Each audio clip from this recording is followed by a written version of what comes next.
under the Economic Competition and Regulation Program that is hosting this webinar today. So this is our 24th webinar for the year 2021, and we want to discuss the unclaimed financial assets. So initially it was supposed to be a stakeholders meeting, but we opened it up to members of the public due to the conversation that it has around it. So just a bit of background. The Institute of Economic Affairs is a public policy think tank. So what we do is we carry out research, analysis, and we have dialogues such as this one that we're about to have today with the aim of informing decision-making in Kenya. So for the Economic Competition and Regulation Program that is hosting this webinar, mostly what we do is we look at different economic regulation policies and related issues for informed policy in Kenya. So the IEA also has 3 other programs. So that's the PFM, which is Public Finance Management, Constitutional Law and the Economy. And we also have the Futures and Foresight program, and we have a special program. So all these programs work together to enable us to meet our mission and vision at the IEA. So for today's agenda, we're going to have 2 presenters. So my colleague Stephen Jairo will talk about the Unclaimed Financial Asset Act. So just a bit of highlight on that. And then we'll have Mr. Joe Ngige, who will now talk about the industry players' perspective. And then after that, we'll go into the plenary session. So in case during the presentation you have any question or you have any point of discussion, there's a chat box you can use. But during the plenary, we'll open it up as well so that anyone who wants to probably air their views orally can be able to do that. So I think with that short introduction, I will like to call Steve Jairo to go ahead with this presentation. Steve? Thank you, Fiona. So as has been mentioned, I will try to tackle... Steve, we can't hear you. Hello? Is that... Hello, can you hear me now?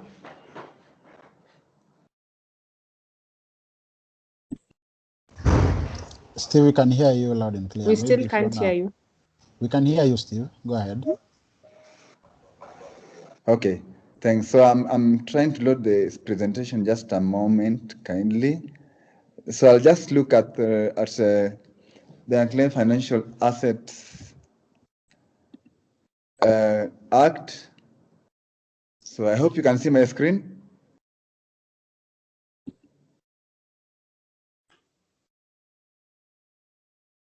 Can you see the screen? Yes, Steve. Yes. Okay. So I'll just take us through the Act. So as you can see, the Unclaimed Financial Assets Act 2011 and the date today. So it's being undertaken by the ERCP program, as has been mentioned by my colleague Fiona. And this is the outline of the presentation. Let me just try to make that full screen. Okay. So this is the outline of the presentation. We look at the UFA Act as it is, how it came into being, and what exactly are the unclaimed assets as per the Act, and issues to do with the determination of unclaimed assets. And I think the most important part for me would be the items that are classified. That's a typo, classified as financial assets. And then we'll look at part 2 to 6 of the Act, because it's in 6 parts. And then we'll just have a short conclusion. So what is the UFA Act? It is an act of parliament that was assented to on the 2nd of December, the year 2011, and commenced operations about 24 days later, 26th of December, 2011. The Act provides for reporting and dealing with unclaimed financial assets, which we'll look at more in depth. It also deals with provides for the establishment of the Unclaimed Financial Assets Authority as one arm, and also the establishment of the Unclaimed Financial Assets Trust Fund.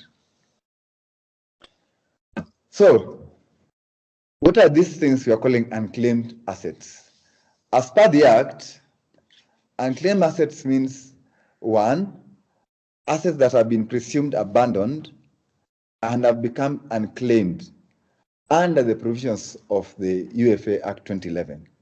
Okay, so that's one aspect. Two, assets that have been transferred to the authority as unclaimed. So from maybe an individual, an entity, to transfer to the Act. And three, assets that have been deemed under any other law to be unclaimed assets and are payable or transferable to the authority. So those are the three perspectives or aspects that the meaning of unclaimed assets under the Act provides for.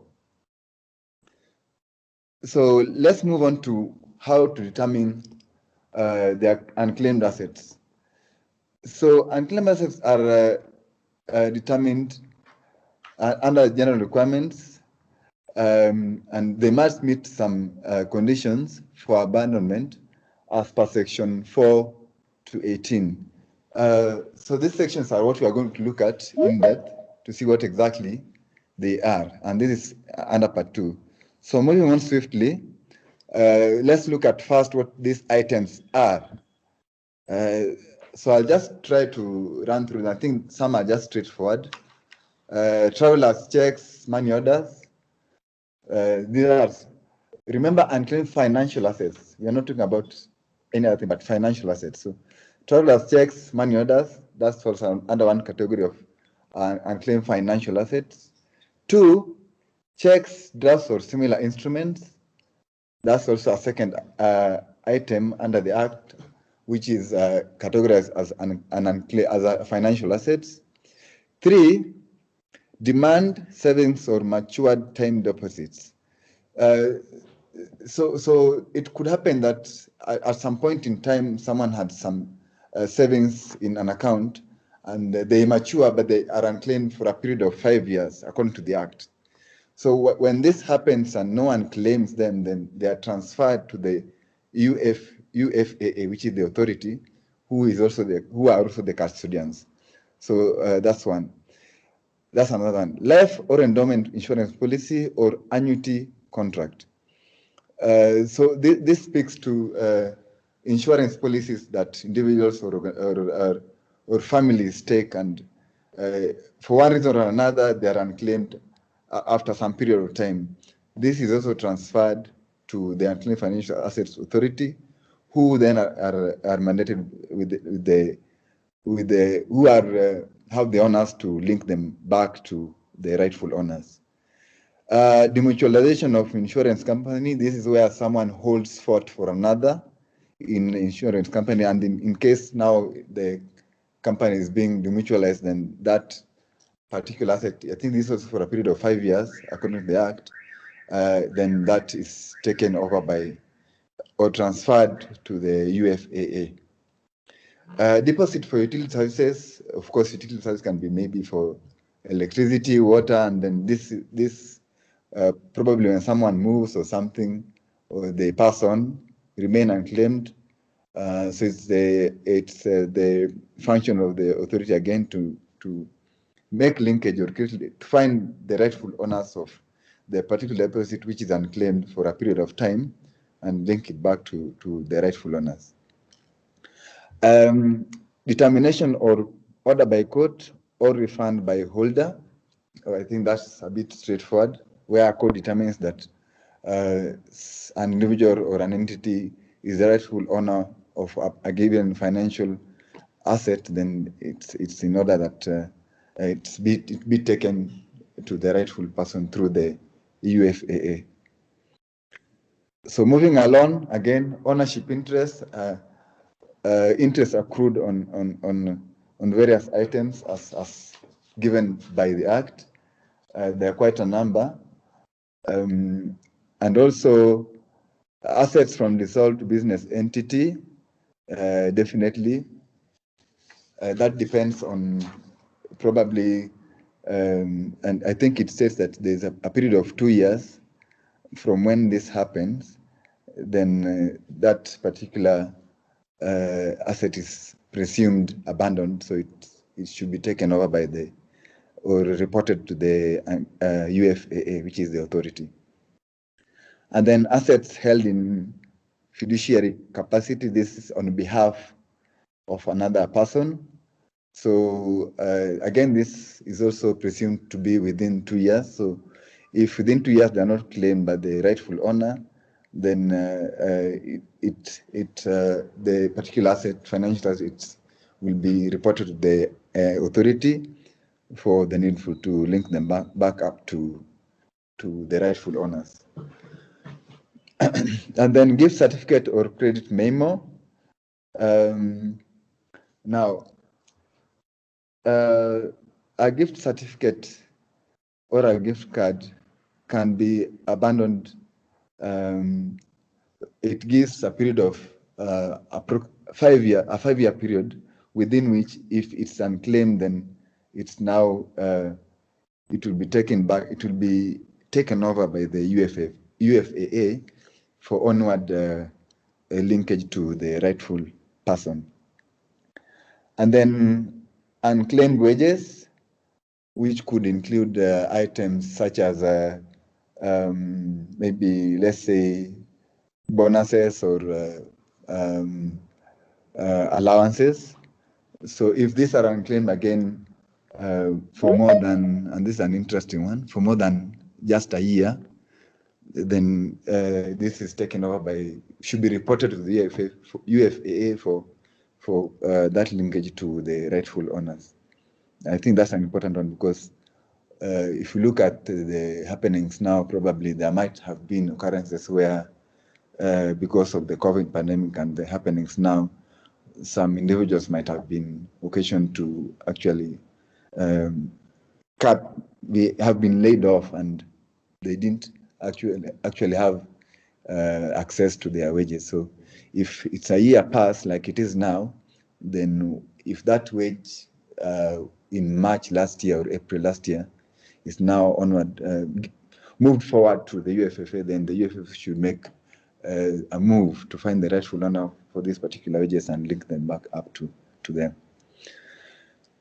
Assets held in safe deposit box or repository. Again, these assets sometimes remain in those safe deposit boxes due to unforeseen circumstances. So again, if this happens, it's either the institution that's keeping that safe deposit box should report the matter to the UFAA for the necessary to be undertaken. Assets held by a court or government department, again, for the 2 items I've mentioned, it's just within a year. If this happens, then the UFAA should take over and find a way of linking these financial assets to the owners. Okay, so that's part 2, which just tries to look at what items constitute financial assets that the Unclaimed Financial Assets Authority have the owners or are deemed to have the authority to look into and undertake their mandate. So how do you deal with the unclaimed financial assets? Now, there's one aspect of location of beneficiaries, okay? And the location of beneficiaries, the onus is on the holder of the asset, as mentioned earlier. So maybe the bank, whichever institution it is, your employer, is on the holder of the asset to report the matter to the UFAA. And then the UFAA will send a written memo to the owner between 60 days and 1 year. Within that period, they should have sent a written memo, and this is done to the last known address of the particular holder of that asset, as has been reported by the entity or the person reporting. Okay, so that's one. Then again, there's need to report of the abandoned assets. Okay, so an individual or an entity holding assets that are assumed as abandoned should report to the authority the asset as unclaimed, and this is as follows the what I've mentioned earlier on. And then after reporting, the authority has the honors to request for information. So that will include all the details of the owner, date, location, contacts, and such information that will enable them now to trace the rightful owner of that particular so-called unclaimed asset. And then once that happens, then the UFAA assumes ownership of that particular asset and that particular unclaimed asset. And then following that, there's need for the UFAA to provide information to the public. I think one thing that I'm not quite certain that members of the public are quite aware of the quote unquote unclaimed financial assets authority and its mandate, so to speak. So maybe that's one aspect we need to look at as we go along. Okay, and then the authority has the mandate to impose penalties on entities that do not declare unclaimed assets within a specified period of time. And also, the Unclaimed Financial Assets Authority has the should keep a database of this information, of this unclaimed financial assets for ease and also for onward linkage to their rightful persons.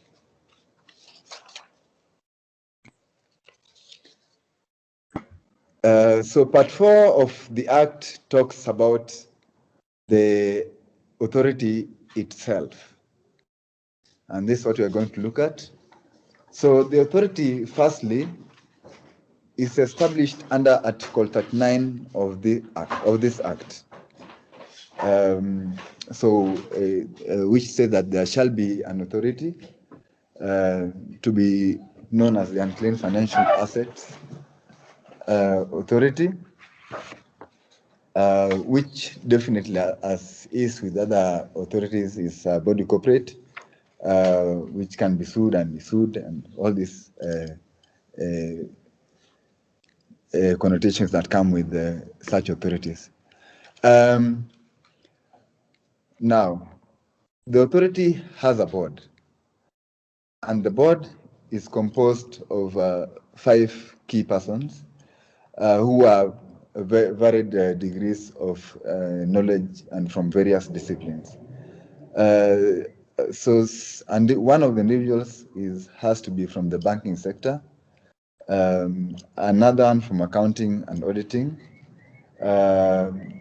one has to be knowledgeable in matters of unclaimed assets, and of course, definitely someone has to be from the financial perspective.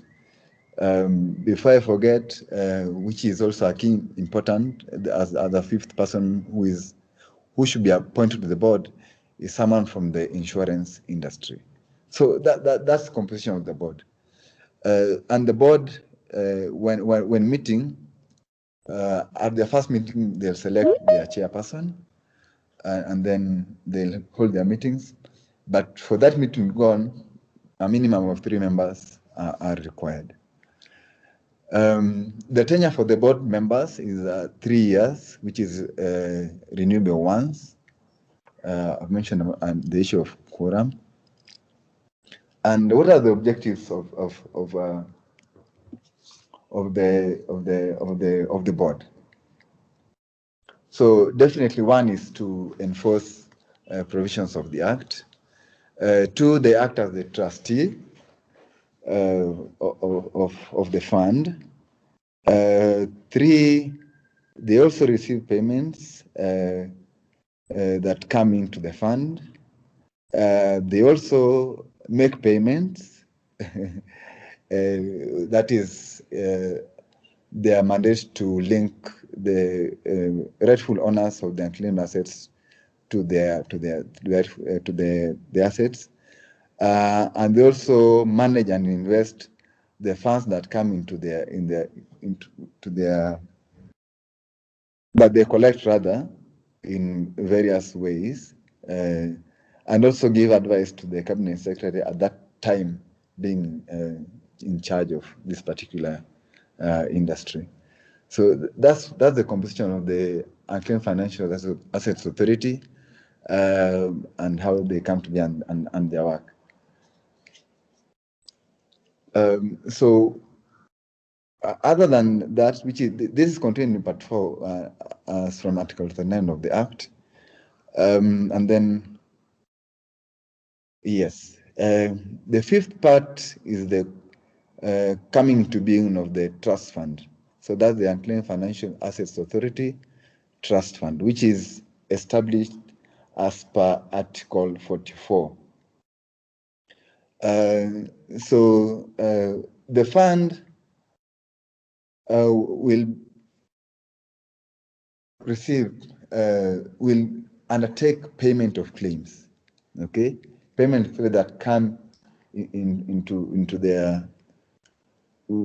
their position, but only after undertaking the rigorous process for ensuring that they are paying the rightful owners after of that particular unclaimed financial assets. So that's one. They also undertake to audit the funds of the account of the authority. And funnily enough, as much as they undertake the audit of the funds, they have to be sanctioned by the authority, which is a very interesting thing for me.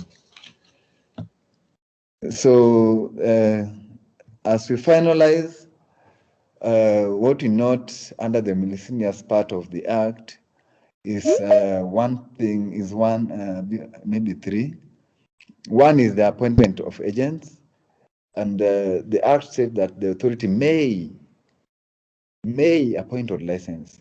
So it's not explicit that the authority has to appoint, like, as they say in legal language. I'm not a lawyer, but they say shall, but this one says may. So they are not mandated to appoint agents. That's something maybe we need to look at. They have the power to enter premises, which I find interesting because it doesn't state if at all they must have a court order or something like that to enter premises just to find out some of the things they need to. So I find that also interesting. And also we need to note that when the Act came into being in December 2011, but the regulations were passed 5 years later in 2016. We are yet, personally, I haven't gone through the resolution one in one, so I won't speak much to that. But in conclusion, I just want to say that the Act has been in existence for 10 years, which is a good thing, because before there was a clamor to have this particular authority in place, just to undertake the kind of things we've seen being advocated to in the Act. Secondly, I think the coverage is extensive, which is good, because they've listed a couple of items that they consider as financial assets, which is a good thing. Thirdly, I think the operationalization of the Act has not been up to expectation. Fiona, don't laugh. So maybe that's something we need to look at as well.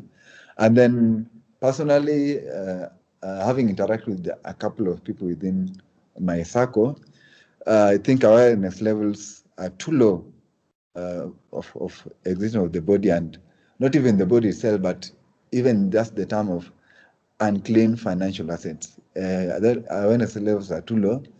Maybe that's why we're not seeing the operations that they need to undertake and the needful they need to do being done up as expected. So I'll end it at that. Back to you, Fiona. Thank you so much, Steve, for that presentation.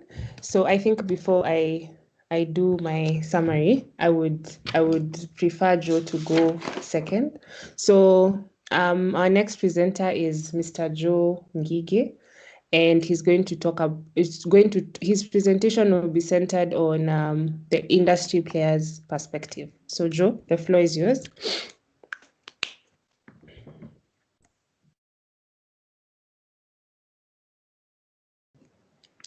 Now, my name is Joe Ngige. Can you hear me?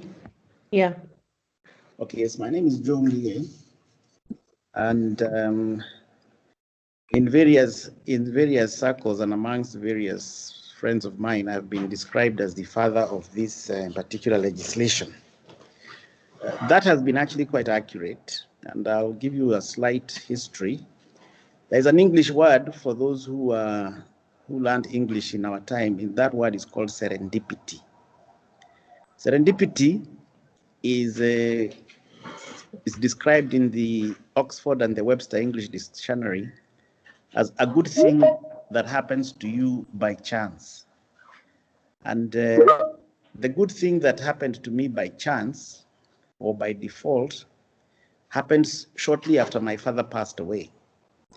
And after my father passed away and I was going through his documents and files, I came across a banker's order.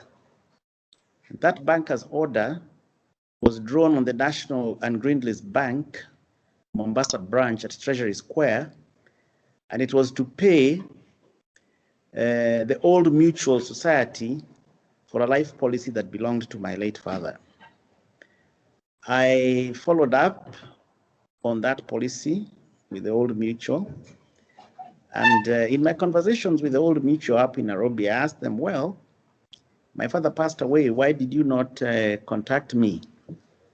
They said, number one, your father had given his address in Mombasa, because at the time he took that policy, he was working for the National and Greenlist Bank in Mombasa.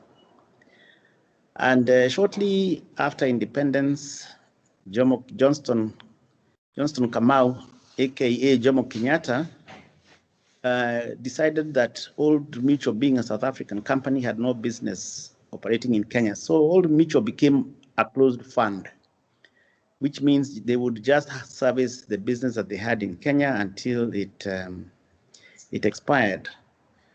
So my father's policy was eventually paid. It was a small amount because over the years, you know, he had taken it when he was still a very junior officer in the bank. But the principle was what was important, that probably something like 25 years later, I had found it, and that the institution that underwrote this policy was had ceased operations. So several things came to mind. One was that there was a change of address. Number two, the institution that was my father had invested in was a closed fund. And number three, there was no active mechanism to find the beneficiaries. And that is when I put on my thinking hat and figured out that there must be many people like me. And when I asked the Old Mutual what they do, they said that there is no law. And that's when we picked up the conversation with Kwame Owino. I'm an economist, so I'm a member of the Institute of Economic Affairs. And we started trying to figure out how many policies of such nature exist. And of course, we projected into the other areas. And we came up with something called the IQPUD, I for insurance, Q for quoted companies, P for pensions, U for utilities, and D for deposit-taking institutions. And we wondered, what is the value of the unclaimed assets or in this particular category? We were very careful to avoid land assets, because land, as we all know, has got so many busybodies looking after those issues, ex-Mau Maus, all manner of. So we decided it's properly addressed, and we will look specifically at unclaimed financial assets. We were more competent in that particular area. And so the IEA very graciously agreed to host a breakfast. And before the IEA held that particular breakfast, we decided to register our company. And on the 7th June 2005, something like 16 years ago, in fact, I think it's our anniversary. It's our 16th anniversary, I think, next week. I should invite you all for a cocktail. So 16 years ago, we registered the Unclaimed Property Assets Register. And our initial objective was to provide an electronic search engine for unclaimed assets, which would have meant that we would have approached organizations like the Old Mutual and asked them to give us whatever unclaimed assets they had. We would load them onto our database, and then we would have the public search, or we would search. That was the initial thinking. And we did commission a software company, and we called that software, the search engine, Serendipity, after the word, the famous word that we had come up with. So anyhow, after we did that, we had an initial meeting at the Institute of Economic Affairs on the 10th of May, 2007. And under the guidance of the members of the Institute, Kwame and his team, we decided that we will have a breakfast presentation. We were very fortunate in that presentation that one of the gentlemen who came was Leonard Kimani. Leonard Kimani was then the acting secretary of the National Economic and Social Council. And at that time, we had come up with an estimate. And that estimate was that the total unclaimed asset in the financial system was close to 200 billion. Several years later, the authority, the Unclaimed Financial Assets Authority, came up with 250 billion shillings as the total estimate. So we were a whole 50 billion shillings short. I don't know what it is now, but that's not the subject matter of this particular conversation. Nevertheless, Mr. Leonard Kimani called his counterparts in the Treasury, and in particular, Joseph Kenywa. And Joseph Kenywa, he said that there are some young men here. Those days I didn't have gray hair. I was actually a young man. So on the 14th of September, we went and made a presentation to Bwana Kenywa and his team. And because President Kibaki was very keen on finding a way to fund the Vision 2030, we did suggest that perhaps this would be one way of funding the Vision 2030. But for comprehensiveness, the PS decided that the best thing would be to form a task force. And that task force was formed on the 19th of March, 2008. And one of the outcomes of that task force was also to come up with a draft bill, which we did. We got one of the senior most legislative drafters in this country. He had just left the Attorney General's chambers, Mr. Gad Rwanda. And we came up with a bill, draft bill, and we came up with our findings. We observed in the findings that it was not mandatory for the holding institutions to report on their actual holdings of unclaimed assets. So we said that this was a setback, but that if the bill is passed, then it will become mandatory for everybody to actually discuss or to reveal how much unclaimed financial assets they had. However, the Treasury had been expecting closer to 200 billion, and the results of the findings was not as lucrative. So I think they did not become very interested at that point. But we did not tire. We kept engaging them. But what we decided to do was to figure that we figured out that this legislation was a gender sensitive legislation. Gender in the terms that I don't know of any of my male friends who knows any of his male friends, or who knows any of his male friends where fathers have been searching for their mothers' unclaimed assets. It's normally the norm in Kenya, the other way around, that it is widows and orphans who are normally seeking the unclaimed assets of their fathers. Maybe that may indicate the burden that men carry in this society. I don't know. I'm not trying to say anything, but the fact of the matter is that the demographics of this country is that men tend to pass on before their spouses. Possibly is because the male gender perhaps has a bigger role to play in the kingdom to come. I don't know. Nevertheless, we put a presentation to the United Nations Women.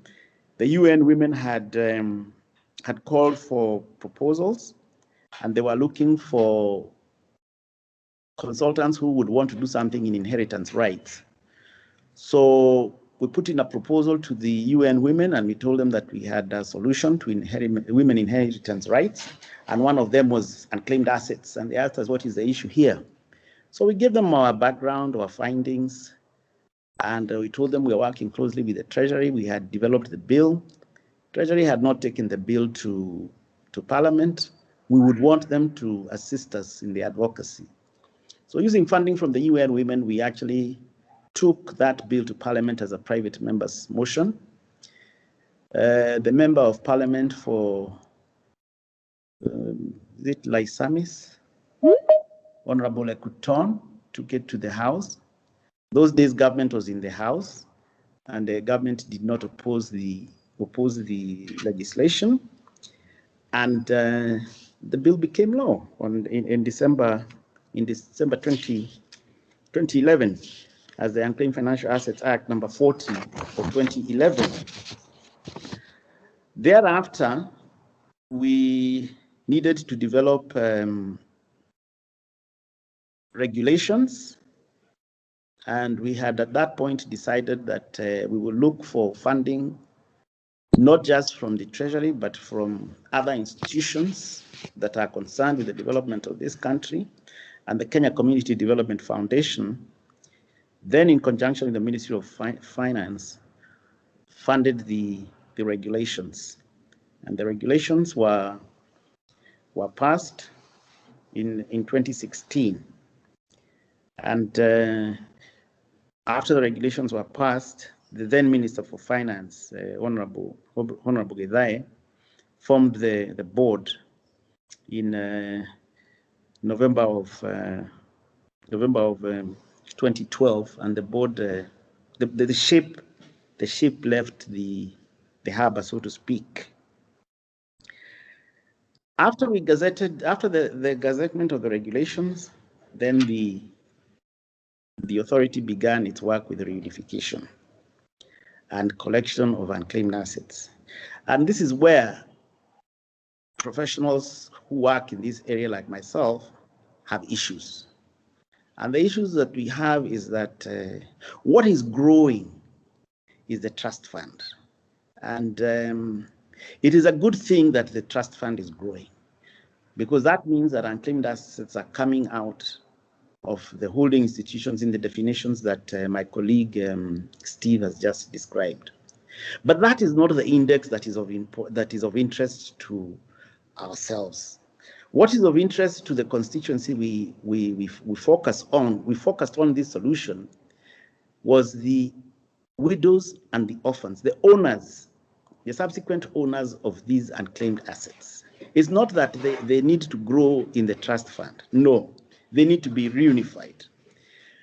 And we think that there is a conflict of interest in the person who is collecting the unclaimed assets and crowing on the early in the morning saying about the huge trust fund they have, and the reunification. Right now, and I started to be corrected, that reunification is less than 1% of the trust fund. And that was not the intention of this particular legislation. When we have looked at what can be done in order to spruce up the reunification, a draft policy was drafted, and I'm glad that I was part of that consultancy team in February of 2019, about 3 years ago. But my and our thinking has shifted drastically. One of the shortcomings of this legislation is that it says that the authority may appoint service providers. May. I think that word has been abused because no service provider has been appointed to provide this particular service. And I think very strongly and very passionately that we have other players in this market who can very, very adequately fit into this gap. And that is the CIS industry, the credit information sharing, the credit bureaus. The credit bureaus are holding a lot of information belonging by default to deceased persons. Now, given their ability to look into the ID cards of these deceased accounts, they have a very unique position that they can play in this particular industry. So I think that between the probate chapter of the Law Society of Kenya, the CIS industry, ourselves, and the Unclaimed Financial Assets Authority need to look into a relook at this law. Number one, we need to figure out, and we need to understand that the Unclaimed Financial Assets Authority is a regulator. There is no regulator who should be playing in the service space. You cannot be regulating agents where you are also an agent and licensing those agents. I think you should be a regulator standalone like all the other regulators in the IKPUD, and you should not be managing the trust fund. The trust fund should be managed independently, and that you should be able to license players, not just players such as my company or any other individual who has the capacity to do this, but all players who have a mechanism of reunification. The other industry that can be brought on board here are the telcos. There has been discussion that the Unclaimed Financial Assets Trust Fund is an amalgamation of very many small amounts. And it is true, it is an amalgamation of very many small amounts.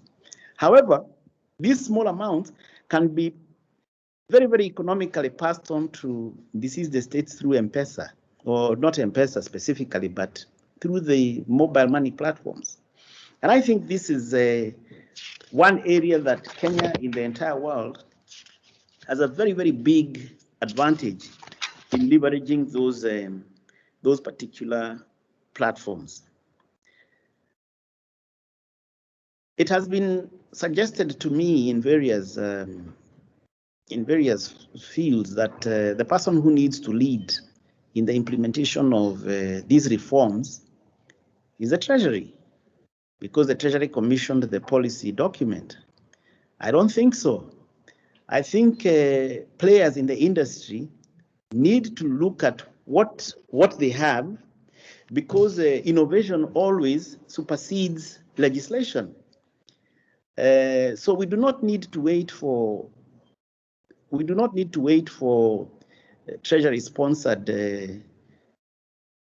initiatives to go to the House. No, we need to take advantage of what exists in the market. If the CIS industry, if the mobile money industry can be contributors in this particular area, then by all means, let's take advantage of those particular developments in the industry and any new ones. And I think Kenya has become a real center for innovations amongst our youth and our young people. And together we can grow this entire industry to move from that particular 1% to progressively 5 and 10%. And these are the indexes we need to look at. We do not need to look at the index of the growth of the trust fund. That is important, but I don't think that is the critical. That is a critical area. We had these discussions with some of my colleagues in the bureau industry, and I hope that at least one of their members may be able to join us either shortly after this or shortly after the plenary or at some point. But I think the point is made, and going forward, we don't think that this is the final engagement in this particular conversation. The conversation is ongoing. The conversation is not only just ongoing in Kenya. We were invited by the Rwanda Development Corporation, my company and I, to look at the unclaimed assets in Rwanda, because in Rwanda there was a genocide that left. We didn't even know who was left surviving. There has been concern that unclaimed assets are also lying in foreign countries where they were taken by refugees. There is the question of the diaspora. So we have been looking to host an Africa-wide conference to have this conversation, because Africa, especially East Africa, is really borderless. We have communities across the borders, and financial assets are borderless, so to speak, especially in this electronic generation. So mine is to once again give great thanks to the Institute of Economic Affairs. They have played a very, very significant role in moving this discussion forward, not just now, and as we progressively go further. The other industries that we are very, very keen to see join us in this initiative are the custodian banks and the fund managers, because under the RBA regulations, we find that the best governance structure for holding unclaimed funds is the best manner is to have them separated, so that fund managers are managing that fund, custodian banks are custodying that particular fund, administrators are administrating. So it grows the market, so to speak. And I think that is the best practice. Sometimes I'm accused of talking against or pointing fingers at a law that I was part of its development.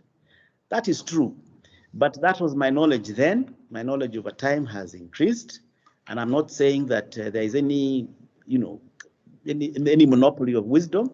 When new initiatives come in, we did not know.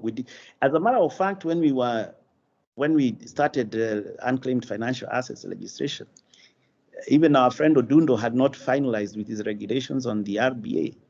So we need to take advantage of the new developments, and we would be very appreciative if other players would also come in and join in this discussion, and let us grow our industry. Otherwise, and until Fiona takes us through the question, I want to hand over to Fiona to give us direction on which way to move. Asanteni sana.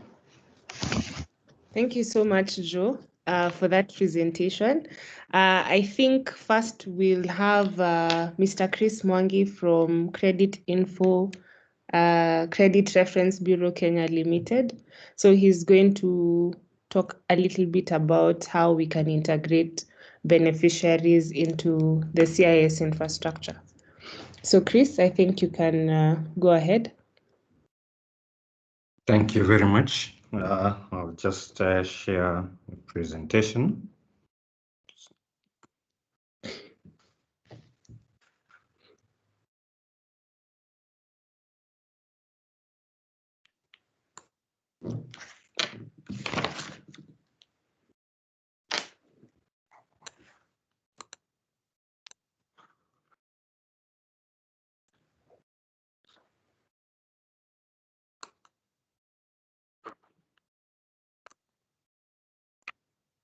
Let me know if you can see my presentation. Yes, we can, Chris. Maybe full screen? Yes. I put it full screen, just a moment.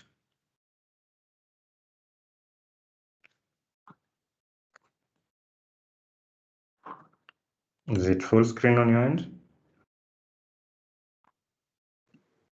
Yes, it is, Chris. Go ahead. Okay, sure. Thank you very much. So, first of all, thank you very much for inviting Credit Info into this very important discussion. And I come in from the point where there is a question of, is there a way of leveraging on other sources of information?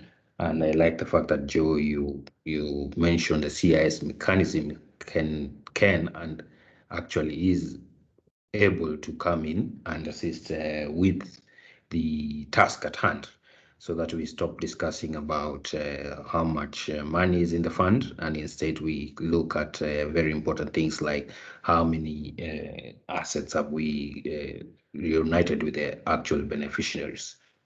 So without much further ado, I have what I think is a very short presentation, which I will quickly go into.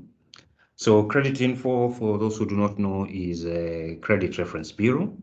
It's one of the three registered reference bureau under the CIS mechanism. And we are an international company in a good number of countries. As you can see, there are over 50 countries, and we pride ourselves in not only the traditional definition of a credit bureau, we focus more on risk management, and this discussion we're having today is one area that is of interest to us because it involves making decisions, and it involves matching and relating information from different sources. Now, what as Credit Info we pick as a problem statement is, yes, there is information being sent to the fund, and there is a task at hand of locating these particular individuals.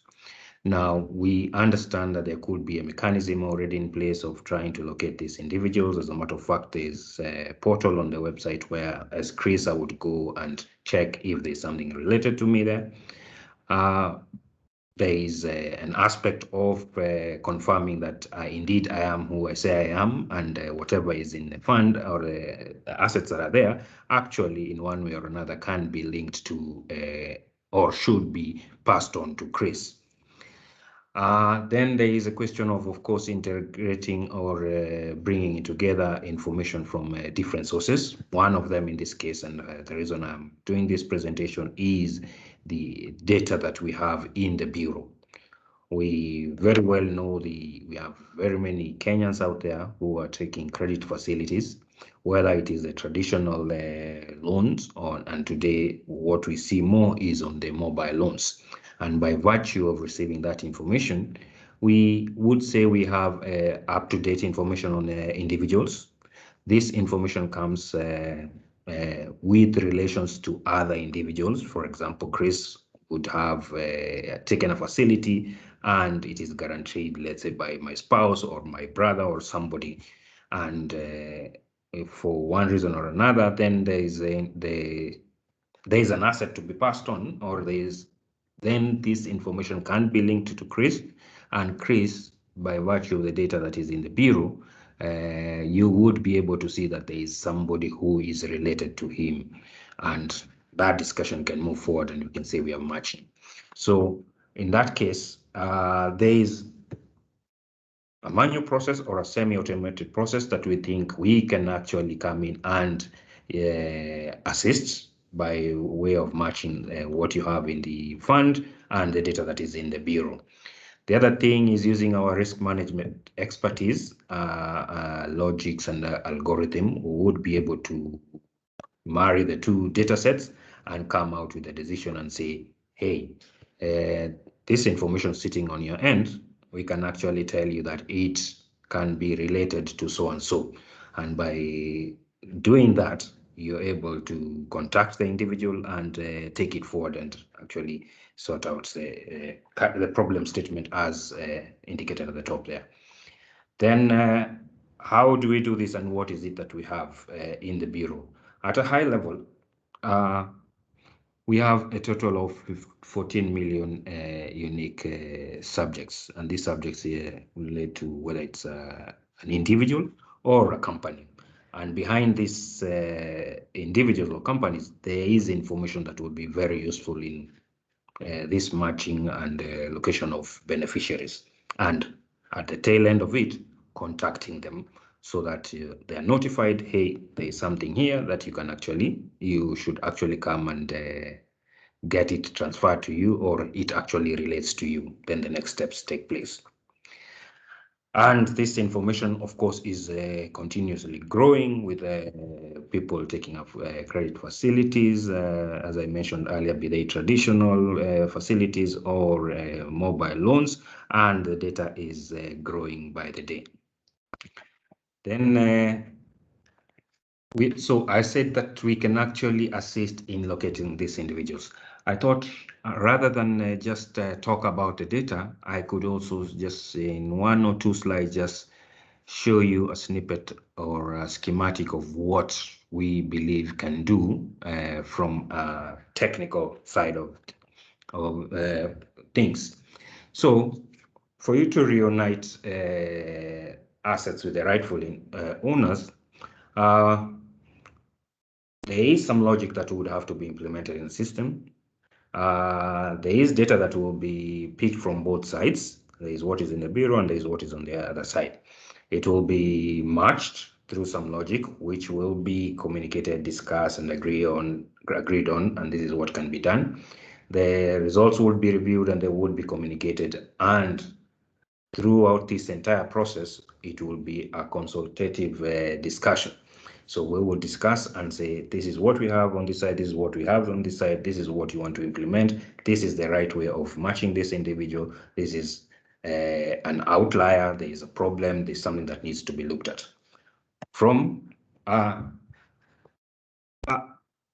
conceptual design perspective, we look at it that there would be a request to match. There is data that has come in. It could be at the time it's normally reported. If there is a specific day the data is reported, through the system that is available, there would be information sent to a system that we have. We call it instant decision module, and as you can pick from the name, it is instant and it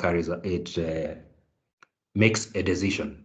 And that decision is based on rules and logic that have been agreed on. It will match the data and it will go through the bureau data, it will do the matching, and it will give out a final decision. And this decision can be as simple as a 1 field, 2 fields, 3 fields. Yes, it's a match and it has matched to these 5 people, or it has matched to this individual. And from that point, through an agreed process, next steps can be taken, which can include contacting the individual and notifying them whatever they need to know.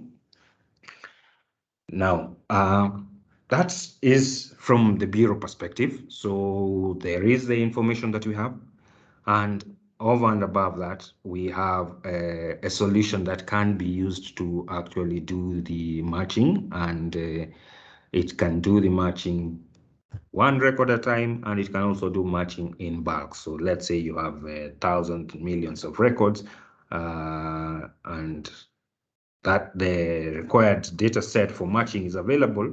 It can be processed and information produced and shared with you, and we say this is what it looks like. These are the matches that have been found. So moving on to my last slide, I am moving fast because I think there is a session, a Q&A session, which I would want to. I would not want to take up that time. This being my last slide, we, as I said at the beginning, we are not just a bureau. We focus on risk management, and risk management is decisioning, and in this case there is a lot of decisions to be taken. There are two data sets at the moment. There could be others. I recall Joe mentioning something to do with telcos. That is another piece of data that can be very useful in the matching process, and the solution that I described earlier on can take data from any source, can carry out any sort of decision, and it will give any output that is desired by the parties involved. So the other thing is that we do also offer consultancy in these matters, wherever the decision and data processing is required.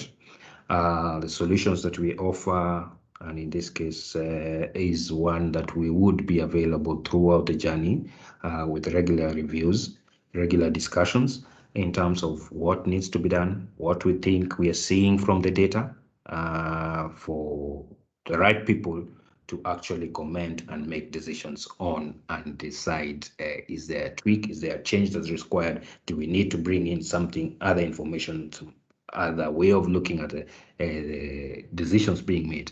And at the tail end of it, we all get what is required as far as unclaimed assets is concerned. So that brief presentation, I will pass it on to Fiona, and I am available for any questions. Okay, thank you so much, Chris. So I'll just do a bit of summary from our three presenters. So the first part was Steve Jairo, my colleague, who took us through the highlight of the Act, just explaining to us what unclaimed financial assets mean, and also the conditions that those particular assets have to meet before they are put under unclaimed financial assets.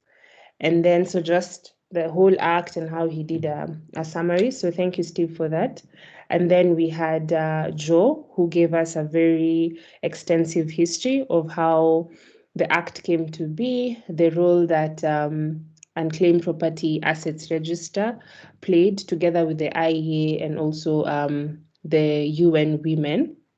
And particularly, he also highlighted some of the shortcomings of the Act, whereby, he talks about that separation of being a regulator and at the same time wanting to be an industry player in that sense. So just that separation would be important. And then he also talks about how the authority may appoint different service providers, and he's very keen on mentioning that the main problem that we have is reunification. And then now our last presenter was Chris Mwangi from Credit Info Kenya, and he has given us a very good snippet of how they identify and they match the beneficiaries. Then just going back again to the goal, which is trying as much as possible to reunify satisfy as many beneficiaries as possible. So thank you so much to our three presenters. I think we'll go into now the plenary session. So as you've noticed now, the mics should be on in a bit. So anyone who has an oral submission can be able to ask a question or just comment, or, in regards to the different presentations, or if you have anything different to say in relation to the unclaimed financial assets. I remember there was Boniface. Boniface had something to say, so probably our team can unmute him so that he can comment.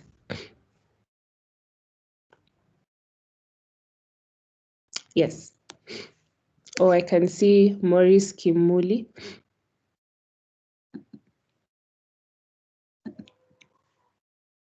Maurice, I think you can go ahead now.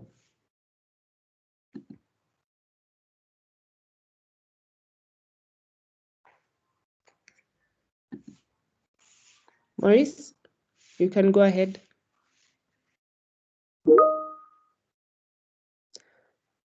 Okay, let me pick someone else as Maurice prepares. I can see several hands. Tony Nganga. Yes. Okay. Good morning. Morning. Thank you, Fiona. Thank you, Joe, for inviting me to this webinar. I'm actually one of those people who participated in the initial drafting, then working for a Bantu for development. So even as the presentation was going on, I was refreshing about the act itself. The major issue is that actually I want to agree with Joe and all the presenters that that act is due for review, amendment. Personally, because I'm aware, I have managed to do unification of about 3 families. And to me, that is a joy. But because I'm aware, how many people don't know about the Unclaimed Asset Commission and how they can be able to search? So we also need to ask ourselves, how do we ensure that the general public is aware about these processes? Thank you, Fiona. Thank you so much, Tony. Okay. I think, Maurice, are you back now? Yeah, I don't know why I cannot be heard. I hope this time around I can be heard. Can you hear me, Fiona? Yes, you can. Yes, so thank you very much. And I want to take this opportunity to thank our presenter this morning. This is, for all practical purposes, an exciting legislation as it seeks to protect the assets of those who have committed their wealth third parties. Perhaps I will just make a couple of critical observations. Number one, I agree with those who have spoken that time is ripe now for this act to undergo a major review to align it with the prevailing circumstances. Our economy keeps changing. Our financial and legal environment changes every other day. For example, now, leave alone bank accounts, mobile phone companies are holding a lot of money. And I am sure that every time they come to me as a lawyer, you say, my father had 70,000 in the M-Pesa account. Safaricom will normally, and Airtel will normally facilitate the refund. But I'm sure that there is quite a lot of that money that still lies with the mobile phone companies. But at a more fundamental level, when we have an authority that is properly established in law, I think for me, when you discover that there is a problem, that yes, they now say they have around 50 billion. And they say that this year alone, they've only been able to disburse about 1 billion shillings to beneficiaries and to owners. So that tells you that there's a problem. What I'm not quite sure about is whether the problem will be resolved by enlarging the chain of responsibility. Because if it's a public agency existing under the Treasury, linked with the Central Bank of Kenya, audited by the Auditor General, then the key question that we must ask in our legislative agenda is, what do we do to ensure that we do not create duplicity? If we enlarge the channel too much, there is a cost element to this. Who is going to bear the cost of engaging third parties to treat these people when this authority, in my very humble view, is capable of doing that? And so that is the key concern, that there is a cost element.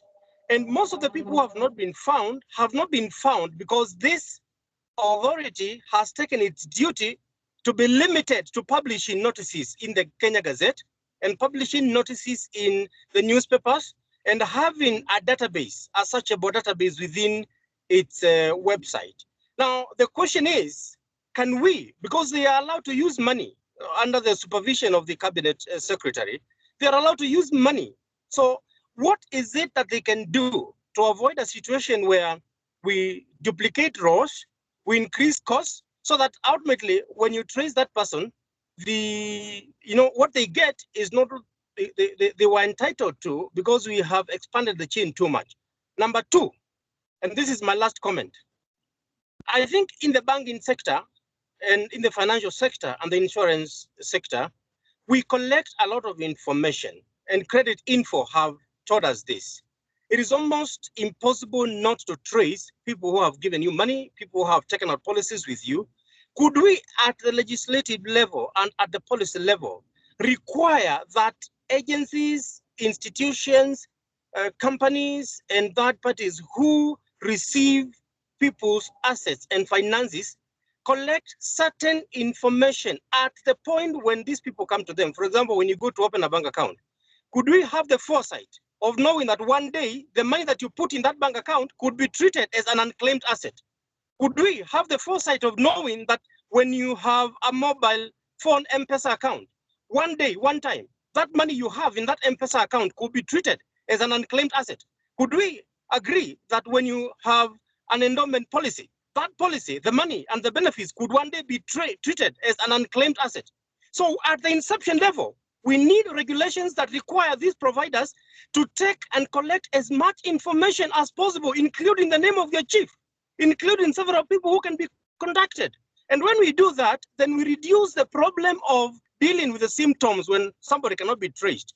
And when we have a sufficient database of information, even the holders of these funds, the holders of these assets, will find it easy to trace the owners of the assets, to avoid a situation where the money, even in the first place, has to go to the authority. So we go back to the basics.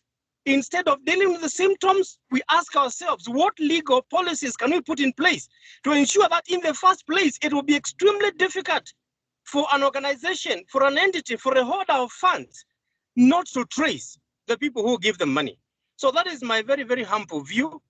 And once again, I thank our presenters today, and I thank the Institute for organizing this talk. Thank you so much, Maurice, for your comments and questions.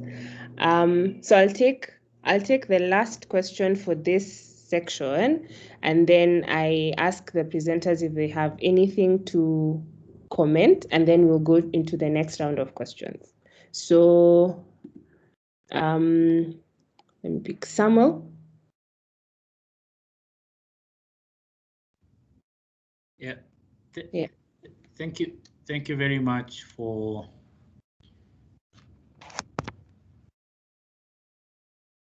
this meeting, and I think it's good that I'm speaking right after Kimuli, because he set the pace for an understanding of the way forward with regard to. You can hear me, Fiona? Yes, I can. Yes, so my name is Samuel Tiriongo from the Kenya Bankers Association. So the views that I'll be expressing are would reflect the views of the banking sector with regard to these issues. And definitely it's an important opportunity for us to weigh in and make our thoughts across, especially at the time when we're looking at the possibility of reviewing the UFA Act. And just to pick up from where Kimuli indicated, is the issue of the information capture for would-be abandoned assets holders and owners.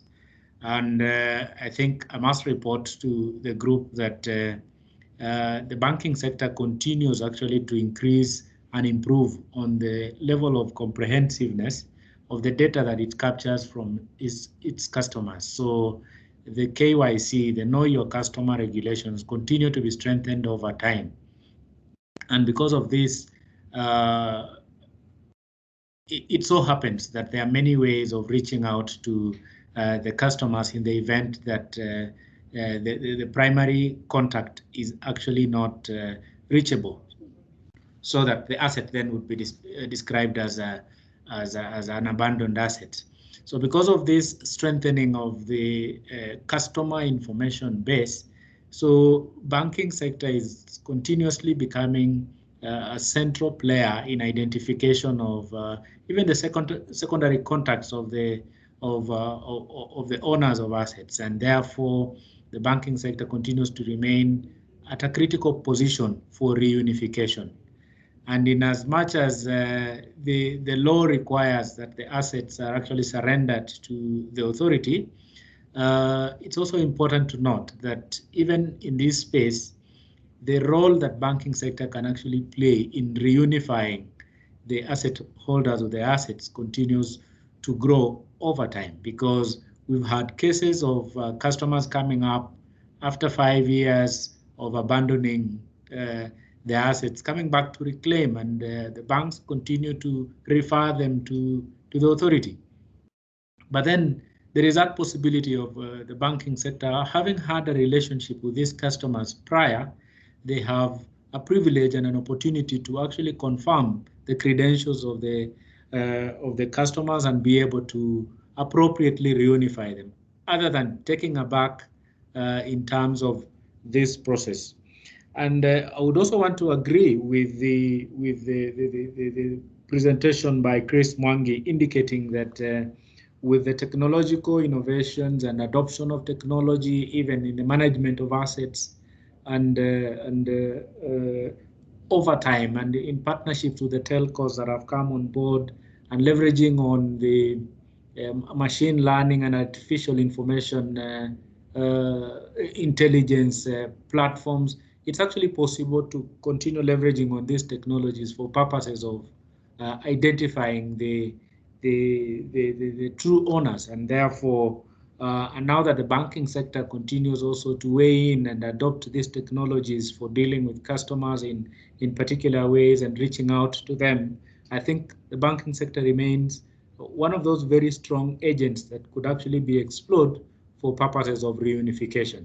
And more so also a consideration that now that the authority is acting as a trustee to this fund, how about an amendment to the law to also ensure that even banks do not necessarily need to transfer the fund to the authority, but allocate the funds to trustee accounts and then apply the law that would apply for the abandoned assets on it, while still banks acting as trustees, because we can leverage on the bank's information capture for purposes of reunifying these assets with the rightful owners.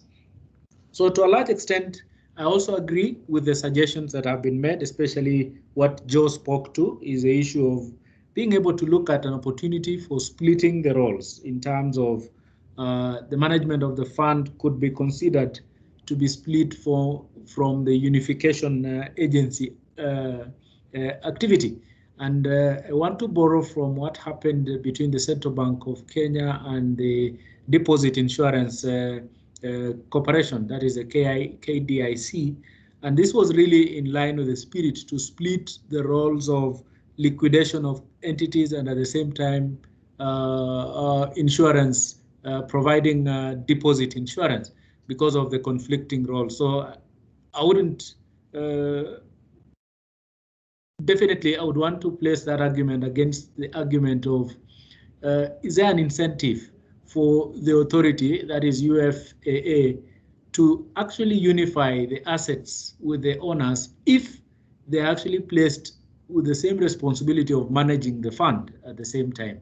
So we agree with the idea of splitting the roles, and of course also push for the idea of using and entering into contract with the banking sector for purposes of enhancing the unification processes.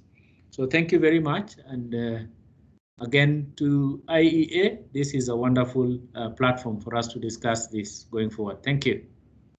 Thank you so much, Samuel Turiongo, for the comments.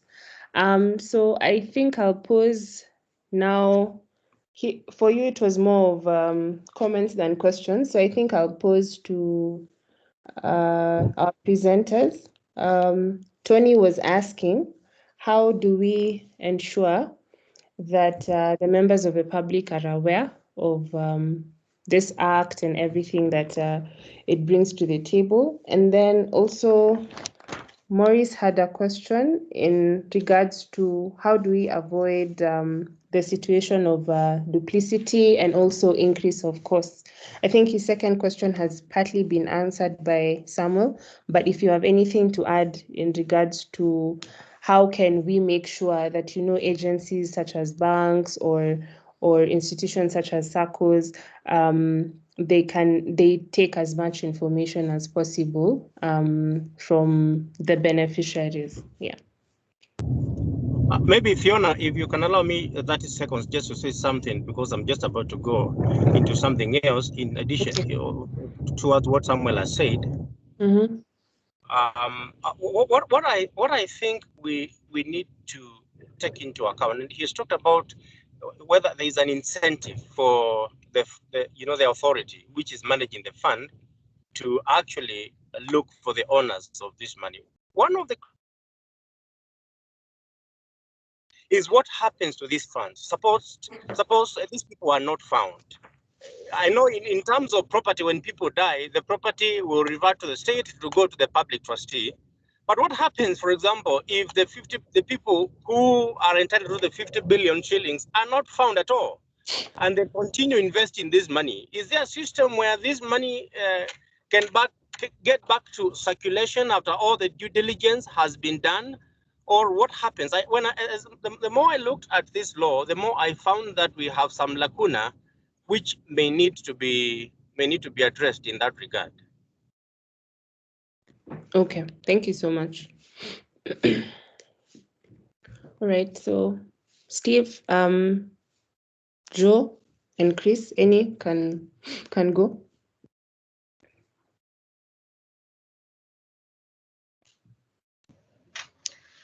I think we age before beauty. Is that the correct procedure?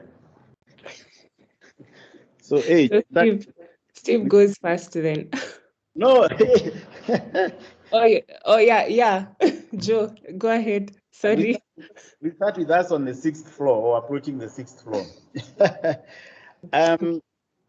I think the words, first of all, the words of KBA, Samuel Turungu, I think that is music to my ears, because if we can deal with this at the primary level, as he's very well put it, where we can even capture next of kin details at that point, so that once the dormancy period is exhausted, then the banks would very easily say that, yes, we have on record who the next of kin is, or the next of kins. I don't know whether that is correct Webster English, but the next of kins could also be several. That's very encouraging to hear that the banking fraternity is looking at that. I'm also very encouraged that yes, just as the DPF, the Deposit Protection Fund, it later became the Deposit Insurance Corporation, was actually seeded off from the central bank. I think we would want to see that those sort of amendments take place with the authority. Kimulu's point is equally important about the ultimate destination. Currently, the only investment in these funds is in government securities. That can be looked at. And yes, I think this is the ideal moment to have this conversation. Let me just say that we have a draft bill. We being, players, some of the interested parties, that can be discussed possibly in another forum. We will request the IEA possibly to look into the possibility of us using their advocacy mechanism to let us discuss it with various stakeholders. But I think for now, let me just say that and leave it to Steve. Yeah. Okay, mine will just be to add on to yes, Tony, your question on awareness levels, I touched on it a bit because in person I think it's too low, and I haven't seen the authority taking any steps to actually even try just a little bit to raise awareness levels of the authority and its functions. So perhaps that is something we need to look at more in depth and chart a way forward on that. In terms of review, I think I agree with all of us with all the comments from the three, Tony, Maurice, and Samuel. Yes, time is due is nigh for review, and we would be happy to be part of it. And the aspect of actually having collecting as much information as possible from the person or individual at that basic point would be important. But also, in addition to that, other than collecting as much information as possible on the beneficiary, there's need to keep updating because things change and issues might happen that someone might have moved from one place to the other within a span of 2 or 3 years. So there's need to ensure that that those records keep being updated. Yes, so that's in terms of primary and secondary details of individuals. And yes, with the age of technology, yes, we need to leverage on artificial intelligence and machine learning, which is actually the same thing now, just as a way of ensuring that we're able to undertake the reunification process seamlessly. Again, as mentioned by Kimuli, no, actually by KBA, there's a disincentive by the authority, in my view, undertake the reunification process. So perhaps that's something again that leads to the reason as to why we have that only 1 billion out of 50 as is currently being reunified to the respective rightful owners. So that would be my take for now. Thanks. Thank you so much, Steve and Joe. Chris, do you have anything to add? Nothing from my end, Fiona. Thank you very much. Okay, thanks. So I can see Boniface has left. He had a question. So maybe we can go to Alexander. Please go ahead. Yeah. Thank you very much, Fiona. You can hear me? Yes, I can. Yeah, and thank you so much to all the presenters, Joe, long-standing partner and friend, and the other two presenters. Mine is a comment, and let me start by saying one of the other founders of the Unclaimed Financial Assets in the room as well, in my person. Let me start with Maurice Kimuli's comment about what do we do with these funds ultimately? Where do they go eventually? Let me give you best practice across the world. A country like Canada, there's a 40-year period where beyond that to year 100, it basically lies in a special place and after 100 years, it is paid into revenue of the national treasury or the finance minister. We know in the US, under the Unclaimed Property Acts in the state level, the funds go to the state treasurer, but you can still claim from the state finance minister. That is why Joe and I, when we were setting up the act, we gave a right of reunification that is indefinite. So Wanjiku, whether you are a widow or an orphan or a beneficiary in Kenya, the right of reunification is indefinite. It never ends. So you can claim 200 years after the principal holder has passed on. For that reason, let me make a suggestion. Across the world, we know that the best you can reunify is about 30%. So 70% tends to stay unreunified indefinitely. Our suggestion for that is because you're in a special fund, the trust fund, the finance minister can set up guidelines. We intended these funds to be used for development.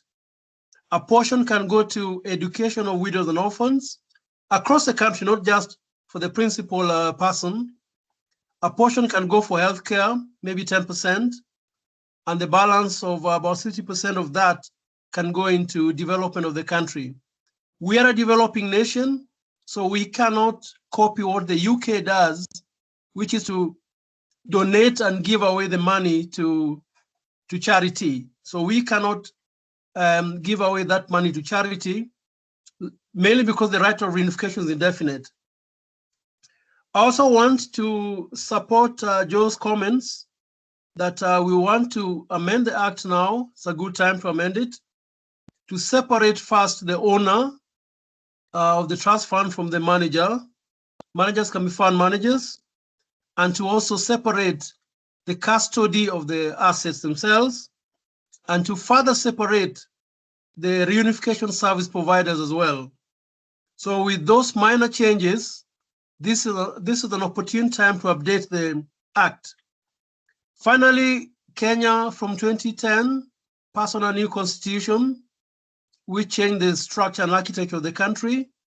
So we also want to see some element of devolution, devolve some or all of the functions and activities to the county level. And that is, those are things we can work on with the industry stakeholders, because we cannot have a unitary central government focused activity on this area. I do note that financial sector is a national government function, but there is a need to say, if I'm a widow in Nyeri or Lamu or Kwale or a beneficiary in Kitale, I really ought to be able to interact with my county to get my unclaimed assets from, say, a bank, than to be forced to constantly go to the Nairobi and the center. I recall somebody discussing the budget yesterday that really gave a good comment I want to share with the participants. He was talking about how much Nairobi is so central in the country. And he was saying, in the example of Java, the restaurant, they have, I think, 2 branches in Mombasa, 2 outlets in Kisumu, and 50 outlets in Nairobi, 50 outlets in Nairobi. Let us try not to replicate that in the unclaimed financial asset framework, where people are constantly taking a bus to Nairobi, transport to Nairobi, SGR to Nairobi, and looking for their money. I want to end, Fiona, by emphasizing or re-emphasizing what Joe and I planned from the beginning. We intended to have a searchable database that widow I'm talking about, that beneficiary, doesn't need to even travel from the comfort of their homes. They simply enter something in a database, and voila, this is your dad's insurance, this is your dad's bank account, this is your bank's pension, this is your dad's deposit at KPLC, all come out in one unified searchable database. So back to you, Fiona. Thank you so much, Alexander, for that comment. So I don't see any more hands up. So I think I'll just circle the table. So Steve, Joe, and Chris, I think we'll start with Chris. He was the last one to present. So if he has any comment as we finish, he can just give us, and then we'll go to Steve and then to Joe. Yeah, and then we can conclude. Sure. Thank you, Fiona. Once again, thank you for having me on this session. And I think what I've heard from from Steve, from Joe, and all the others who have contributed, I think there is something that can be done and should be done, whether it is at the central government, whether it's at the county level, whether it is collection of additional information, roping in other parties to help deal with this challenge that we all seem to be agreeing is there. And together we can actually do something, and in a couple of months or years, then we come back and say for sure the sessions and what we proposed to do has borne fruit. So from Credit Info, we're happy to partner, to be part of this journey, to make sure we do what we all believe and know is actually right. Thank you very much, Fiona. Thank you so much, Chris. So we'll go to Steve. Yes, maybe just to echo the sentiments of Mr. Alexander, co-founder, is that we need to actually ape best practices like the example is given of Canada and the US in our Kenyan scenario. So I'll leave it with that for now as we ponder, and thanks a lot for attendance, and we look forward to partnering more to further this. Thanks. Thank you, Steve. Last but not least, Joe. Yes, thank you very much for that. Yes, indeed.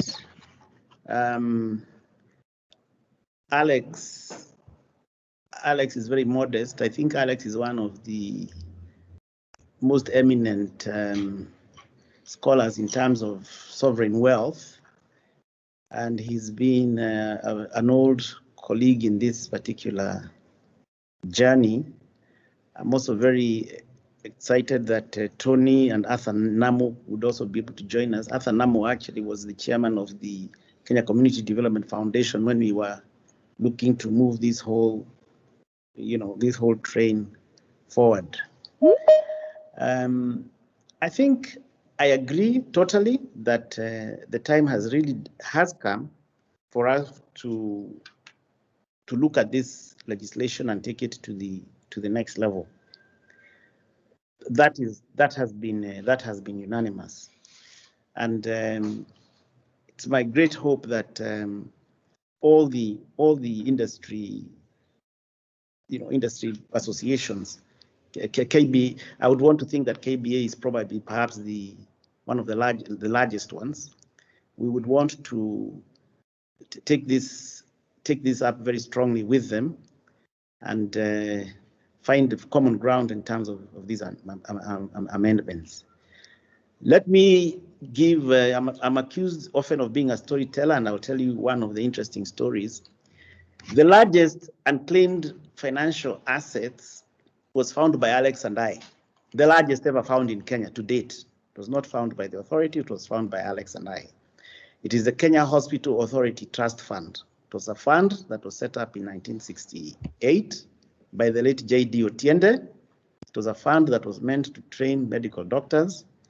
After the trustees died, it went belly up, and it has been dormant for the last 30 years. We brought that trust fund to the attention of the Minister's CS for Health, and the CS for Health decided to appoint both Alex and I as advisors on that. That fund is a huge fund, and it has been lying dormant. So in a sense, it is not accurate to say that the Unclaimed Financial Assets Authority are the only people who can find these funds. When Alex was talking about a grandmother in Nyakach All these youngsters of ours are so savvy with their cell phones. They can help their grandparents and their parents. We need to find a mechanism to bring them into the search. I think everybody in Kenya now over a certain age has a cell phone. So we need to leverage on that energy. I'm not accusing all you young people to using their cell phones to look at pornography, but they can be mobilized into productive activities of helping those who are not as tech savvy as them in maneuvering the technological gap, the digital divide. And mine is a challenge to the heads of these particular industries. I can see Jared Gitenga, my friend. I can see my friend Washira Dege, and all the players in these particular industries. It's a challenge for us. It's our legacy, I think, as we conclude. Thank you very much, and have a good weekend, all of us. Thank you. Thank you so much, Joe. Yeah, I think we have achieved our purpose for today, and I'd just like to thank everyone who was able to tune in, and also for our presenters, Joe Ngige, Stephen Jairo, and Chris. So we will write a brief in regards to the webinar and just highlighting some of the things that we've discussed today. And also, in case anyone has a submission, kindly feel free to write to us at admin@iea.kenya.or.ke. And yes, we will also upload the presentation. It will be done in the next 30 minutes. So yeah, you can still be able to just go through it again. So thank you so much. Have a good day. Bye. Thanks.